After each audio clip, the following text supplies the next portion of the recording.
Ito ay rated SPG. Striktong patnubay at gabay ng magulang ang kailangan. Maaaring may masiselang tema, lengguwahe, karahasan, sexual, horror o droga na hindi angkop sa mga bata.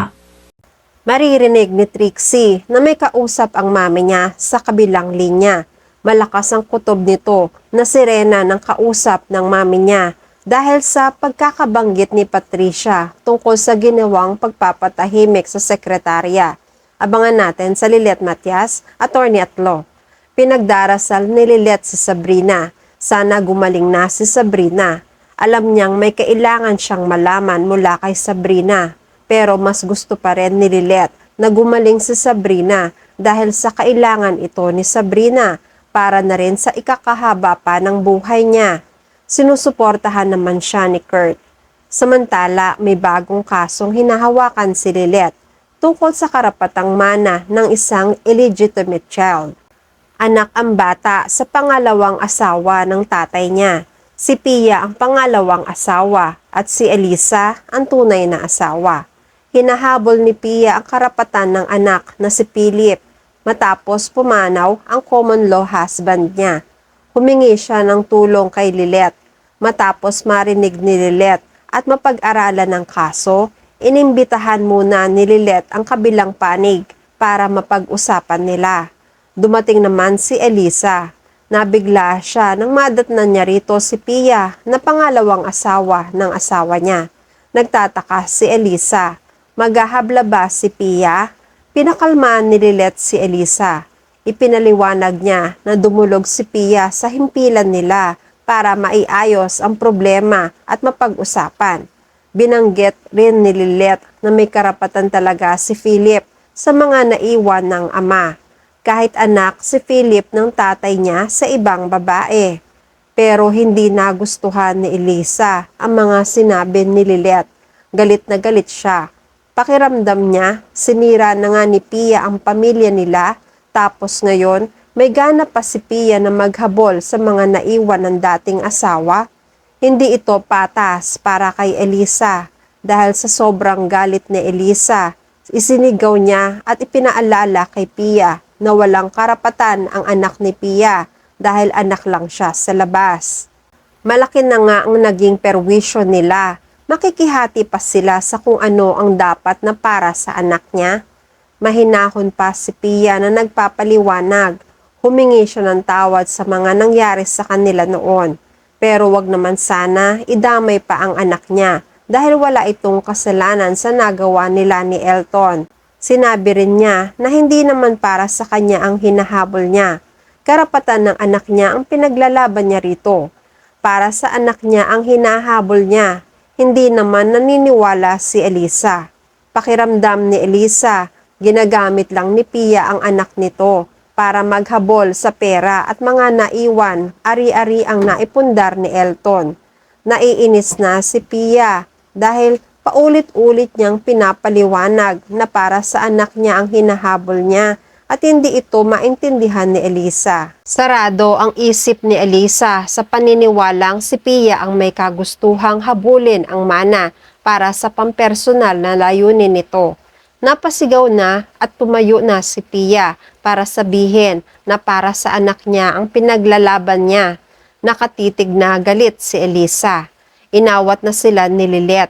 Pinakalma ang dalawa. Pinaalala ni Lilet na narito sila pareho para mapag-usapan ng maayos ang problema. Huwag nilang daanin sa pagiging mainit ang ulo. Pero ayaw pumayag ni Elisa. Dahil hindi siya handa sa mga sasabihin at isasagot niya. Mas minabuti na lang niya na magpaalam na muna, saka na lang siya babalik kapag handa na siyang makipag-usap. Umalis na rin agad si Elisa. Samantala, nabalitaan ni Patricia ang pinagawa ni Renan kina Vivian at Paco. Walang alam si Patricia sa naging aksyon ng mga tauhan niya sa inutos ni Renan. Nalaman niya ito dahil nagsumbong sina Vivian kay Patricia. Ikinuwento nila na may pinagawa sa kanila si Renan. Pinapatapos sa kanila ang buhay ni Sabrina para sa ganon ay hindi na ito makakanta pa kay Lilet. Matapos ang ginawa nilang ito ay hindi pa rin sila binabayaran ni Renan. Naghihimutok sila dahil hindi pa man nabubuo ang bayad sa naunang utos nito, ay may panibago na namang utos si Renan na hindi pa naman nababayaran ulit. Nagalit si Patricia kina Vivian dahil bakit kumilos sila nang hindi nalalaman ni Patricia. Pinaalala ni Patricia sa kanila na siya pa rin ang amo nila at hindi si Renan. Kung ano man ang pinapagawa sa kanila ni Renan ay dapat alam niya rin. Wag na wag silang gagalaw nang walang permission niya. Lalo pa ngayon, hindi pa sila binabayaran. Pero kay Patricia sila nagsusumbong. Paano niya magagawa ng paraan ito? Gayong may utang pa si Renan sa mga tauhan niya. Nasermonan silang lahat ni Patricia.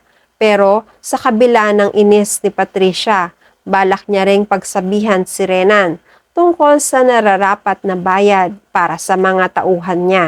Kahit paano ay importante pa rin ang sweldo ng mga tauhan niya. Pag-uwi sa bahay, dumiretso si Patricia sa kwarto niya para walang makarinig sa kanya sakaling tawagan niya si Renan. Pero ang hindi niya alam ay sa ibaba pa lang napansin na ni Trixie ang pagdating niya. Naging mainit na sa mata ni Trixie ang kakaibang kinikilos ng mami niya. Lihim na minamatyaga ni Trixie ang mami. Alam ni Trixie na may tinatagong sikreto ang mami niya. Gusto niya itong alamin kung ano ba ang nagpabago sa ugali ng mami niya. Sa kwarto, agad na tinawagan ni Patricia si Renan. Mataas ang boses ni Patricia na halatang galit na galit sa kausap. Pinagalitan muna ni Patricia si Renan tungkol sa pag-uutos sa mga tauhan niya na walang paalam sa kanya. Kahit paano ay inaalagaan niya ang mga tao niya. Pinipilit ni Patricia si Renan na bayaran niya ang mga tauhan niya sa inutos ni Renan sa kanila. Walang pera si Renan. Inuuto niya lang ang mga tauhan. Nakaisip pa si Renan ng dahilan na hindi niya mababayaran ng mga tauhan dahil mga palpak naman sila. Nagalit si Patricia. Sabi niya kay Renan, wag nitong paglaruan ng mga tauhan niya. Inutusan pa man din ni Renan sina Vivian at Paco para lang patahimikin si Sabrina. Hindi siya makapaniwala dahil kahit ang sekretary ni Renan ay makuhang ipaligpit ni Renan, mukhang nababaliw na si Renan sa paghihiganti nito.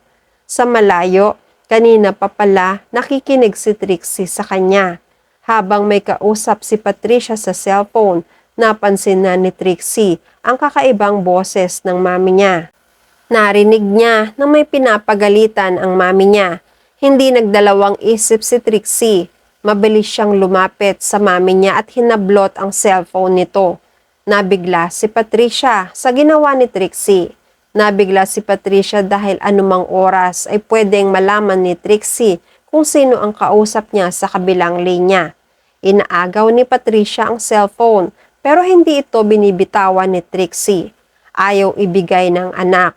Nilakasan pa ni Trixie ang boses niya at sinabing hindi na niya kilala ang mami niya.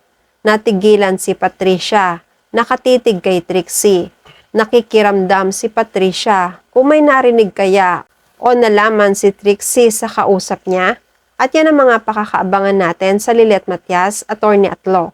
Please like this video and please subscribe to my channel at magkita-kita po muli tayo sa mga susunod pang episodes.